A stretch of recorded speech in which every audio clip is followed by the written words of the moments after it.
longer exists. Let's talk about the US. The presidential elections there are also approaching. Is there a candidate who appears more attractive for France than the others? There's a candidate who appears a lot more dangerous for France than the others. That's Hillary Clinton, in the clearest way possible. Well, you've criticized Trump as well, but still you say he's preferable to Clinton? I'm not an American, so I don't need to make a choice. But this choice will also impact France's future foreign policy. And in the interests of France, Hillary Clinton is probably the worst choice out there. Why? Because this is a woman who has played a role in the full spectrum of American decisions that, objectively, have plunged the world into chaos. I think if she was elected, she would continue these policies of destruction, conflict, and the imprisonment of Europe in blind Atlanticism. I think it's a threat to world peace. Need war with Russia or China, etc. That's part of his mix. We don't hear any of that coming out of Hillary Clinton's mouth, and she's got a long record, as does her husband, as does President Obama, of creating the preconditions for World War III and moving forward. Okay, so what are you talking about? We can talk about what someone might do given a hypothetical. If I go to David in Charlottesville, but we don't have to look for a hypothetical in the case of Hillary Clinton. Look what happened to Libya.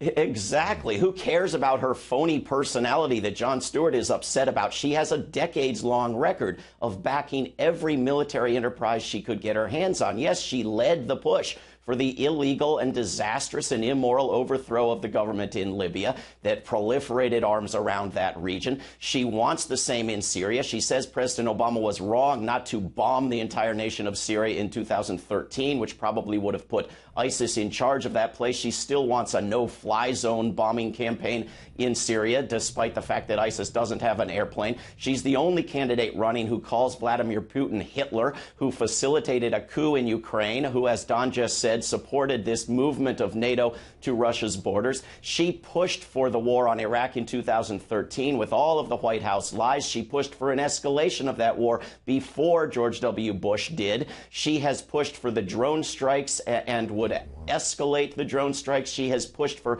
every war she could get her hands on. She took $10 million into her family foundation from Saudi Arabia and $900,000 from Boeing while Secretary of State, and waived the restrictions on selling the weapons to Saudi Arabia that are now being used to slaughter families in Yemen, and now they've escalated it to putting U.S. troops on the ground in Yemen. These small-scale ground wars in Yemen and Syria and Iraq that have resulted from the drone wars and the disastrous policies of Clinton and Obama are on the table to be escalated by this mad woman who giggles at the killing of Gaddafi and the sodomizing of him with a knife, who threatens to obliterate Iran if Iran steps out of line. I mean, to put someone like this in a place with a finger on nuclear weapons is just sheer madness. Okay, let me go to Richard before we go to the break here. Richard, would it be fair to say on this program we do foreign policy every single episode? Let's move it a little bit. David, a lot of people would say that Hillary Clinton is completely out of touch with the average person in America, particularly the middle class,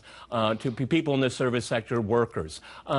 She seems very distant, and she seems to really be the greatest ally of all parties of Wall Street. Go ahead, David. Well, she is. And first of all, sticking on foreign policy for 3 seconds, go to HillaryIsANeocon.com. The facts on which and the videos of her, which are hard to dispute because they're videos, I barely scratched the surface of before being told I was living in a dreamland. On domestic policy, she is the same. She takes money from the biggest we call them contributors, donors. Other nations call them bribers and corruptors. But she is funded by the biggest banks, by Walmart, by the oil companies. And it plays into her agenda abroad as well, imposing fracking on countries like Bulgaria. But this is what she does at home. She pretends, and people are cheering for Bernie Sanders. Hooray, you've gotten her to pretend to share some of your agenda. She's now against corporate trade policies. Don't believe it for a minute. She is funded by the same people that funded her when she was in favor of disastrous corporate trade policies for years and years. Oh, now she's slightly against mass incarceration. She's in favor of what she calls a proper level of, she's against over mass incarceration. Don't believe it for a minute. She is in favor of what she's paid to be in favor of. She says, oh, I just take the money, it doesn't impact me. But you look down the line at her actions and her funders, and they line right up. And it's the foreign nations that put millions into her family foundation that she waived restrictions on selling weapons to. It's the weapons companies that paid her and the oil companies that paid her that got the special. Coverage people. All right, we're almost out of time here. Look, David, there are a couple of problems with this. Let's be fair, Peter. gents. Come on, let's be fair with time. David, jump in. Go ahead. A couple of problems here. One is, once again, the primary is not over, and you can make predictions and how likely or unlikely, but it is absolutely entirely possible for actual voters in primaries to deny Hillary Clinton the majority of the actual delegates, and then we take it from there. Second, I am certainly one of the millions and millions in the polls who have said that Bernie Sanders is decent enough that I could vote for him, but I would never, ever vote for Hillary Clinton or Donald Trump. You can look at the polls and say, oh, well, we want to run Hillary against Trump because she's the more establishment candidate. But you can't say because she's the stronger candidate, because poll after poll after poll, month after month after month, Bernie Sanders polls much better against Trump than Hillary does. So you're picking the candidate who's more likely to put Trump in office with the argument that, well, at least she's a little bit different from Trump, as if Bernie Sanders isn't different from Trump.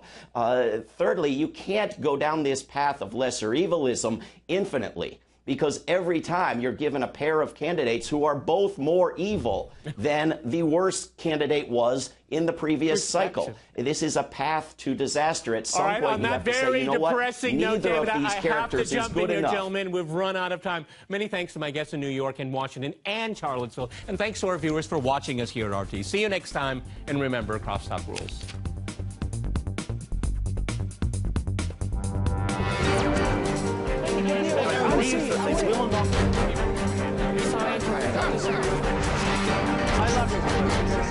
I love you.